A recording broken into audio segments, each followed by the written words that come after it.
दिल्ली का जिमखाना क्लब चर्चा का विषय बन गया और ये हाईलाइट तब हुआ है जब सरकार की तरफ से एक नोटिस गया है और श्री मनोहर लाल खट्टर जी ने, जो केंद्र सरकार में हाउसिंग और अर्बन अफेयर मिनिस्टर हैं, उन्होंने एक नोटिस दिया कि भाई आप इसे जिमखाना क्लब को खाली कीजिए और 5 जून तक का समय दिया कि 5 जून तक आपको इसको खाली करना है। इसके पीछे उन्होंने जो रीज़न दिया है वो पहला तो एक डिफेंस इंफ्रास्ट्रक्चर तैयार करना है और दूसरा पब्लिक सेफ्टी के पॉइंट ऑफ व्यू से भी ये बड़ा इंपॉर्टेंट हो जाता है। तो ये दोनों पॉइंट बड़े इंपॉर्टेंट हैं। मैटर बढ़ गया इसलिए क्योंकि ये कोई छोटा मोटा क्लब नहीं है। जिमखाना क्लब जो है ये ब्रिटिश एरा का क्लब है और भारत में बड़े बड़े शहरों में, चाहे आप चेन्नई की बात कर लीजिए या मुंबई की बात कर लीजिए, तो अलग अलग शहरों में, बड़े बड़े शहरों में इस तरीके के क्लब आपको मिल जाएंगे। इस पे अंग्रेजी अखबार एक बीबीसी है, बीबीसी की जो इलेक्ट्रॉनिक मीडिया का रिपोर्ट जब मैं पढ़ रहा था और जब मैं गार्जियन के प्रिंट मीडिया का जब रिपोर्ट पढ़ रहा था तो उन्होंने इसको लेके एक तरह से देखा जाए तो उन्होंने जिमखाना क्लब का बचाव किया है और उनका कहना है कि भाई ये चीज़ें जो हैं इसको जो है सरकार को हाथ नहीं लगाना चाहिए। लेकिन दूसरी तरफ अगर देखा जाए तो सरकार ने जिन बातों को सामने रखा है, पहला जो डिफेंस इंफ्रास्ट्रक्चर की बात हो रही है, दूसरा पब्लिक सेफ्टी की बात हो रही है और जो सबसे इम्पॉर्टेंट पॉइंट यहाँ पे बात कही गई है वो है प्रधानमंत्री जो उनका आवास है उसके नज़दीक होना। और उनके लिए बड़ा ही एक कंसर्न यहाँ पे हो जाता है क्योंकि आप प्रधानमंत्री की सुरक्षा से खिलवाड़ नहीं कर सकते। तो पूरा का पूरा खबर मैं थोड़ा सा आपको बताना चाहूँगा इसके बारे में। तो यहाँ पहले बीबीसी की जब मैं रिपोर्ट देख रहा था तो उसने कहा कि in India capital Delhi power has a long circulated through ministries, embassies and the parliament. बहुत क्लियर कट उन्होंने कहा कि देखो भाई, पावर जो घूमता है पूरे के पूरे भारत में, दिल्ली से जब वो पावर घूमता है पूरे देश में तो वो उसके 3 जगह होती है, या तो मंत्रालय होगा, या तो फिर एम्बेसीज होती है, या फिर संसद भवन होता है। लेकिन इसमें एक रोल इन्होंने बहुत अच्छी बात लिखी है कि but also through the shaded verandas of the Gymkhana club. अब जैसे मैंने आपको कहा कि क्लब कोई छोटा मोटा क्लब नहीं है,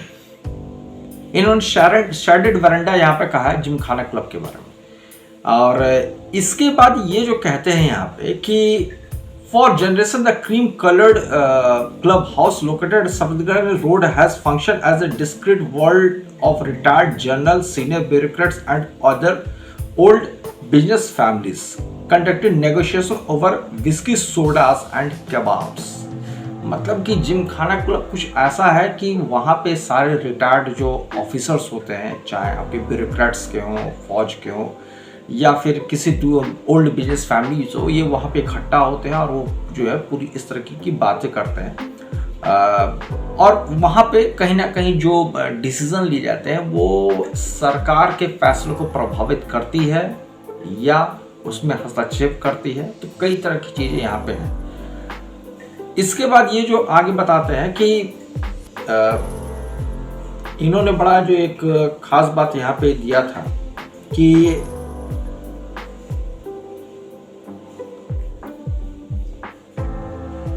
ये 27 एकड़ का पूरा प्लॉट है, इलाका है जहाँ पे जिमखाना क्लब खुला हुआ है। जिमखाना क्लब के बारे में थोड़ी सी अगर मैं आपको और जानकारी दूँ तो यहाँ पे ये कहते हैं कि ये 113 साल पुराना क्लब है। मतलब अंग्रेजों के ज़माने का, जैसा मैं बता रहा था कि अंग्रेजों ने इसको खुला था और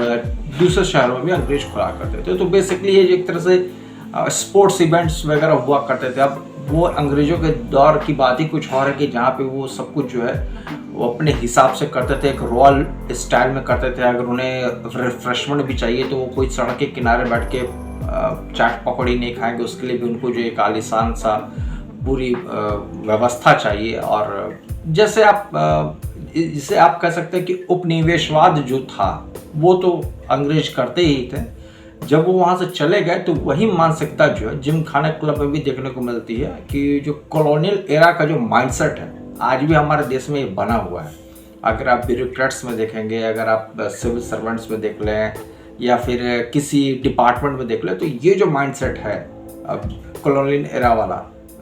रुतबा वाला, एक सोसाइटी में एक अपना जो इमेज रेपुटेशन इसको लेके, वो अभी भी कहीं ना कहीं दिख जाता है। और शायद यही वजह थी कि जब प्रधानमंत्री ने नया नॉर्थ ब्लॉक और साउथ ब्लॉक बनाया था, सेक्रेटेरिएट बनाया था दिल्ली में, तो जो आईएएस ऑफिसर हैं उनको सबसे ज़्यादा दिक्कत इसी बात से हुई थी कि भाई एक एक कमरे में जो लोग वो बैठा करते थे 4-4 एसी लगा के, जब सरकार ने उसको हटाया और उन सबको कहा कि आप सबको एक कॉमन प्लेस में बैठना होगा, तो उन्हें बहुत ही ज़्यादा बुरा लगा था कि क्या अब हम लोग जो है एक डी ग्रुप के कर्मचारी के तरह या फिर एक बाबू के तरह जो है काम करेंगे कि हम लोग के लिए एक प्राइवेसी नहीं हो सकती है, हम लोग के लिए जो है एक कोई प्राइवेट कमरा नहीं हो सकता है जहाँ पे बैठ के जो है हम लोग अपने रॉयल तरीके से काम करें। तो उन्हें बहुत बुरा लगा था। वैसा ही कुछ आपको यहाँ माहौल देखने को मिलता है जिमखाना क्लब में। इसके बारे में विस्तृत चर्चा कल करूंगा कि जिमखाना क्लब कैसा है, क्या है वहाँ पे। लेकिन मेरा जो आज का ये कंसर्न है वो यही है कि अगर सरकार एक अच्छे पर्पस के लिए उसको वैकेट करने के लिए कहती है जिमखाना क्लब को, तो फिर जो वहाँ पे मेंबर हैं उनको इस बात के लिए अपोज नहीं करना चाहिए कि नहीं, ये 113 साल पुराना बनाया हुआ अंग्रेजों का एक पूरा का पूरा इंफ्रास्ट्रक्चर है और इसको हम लोग ऐसे खाली नहीं करेंगे।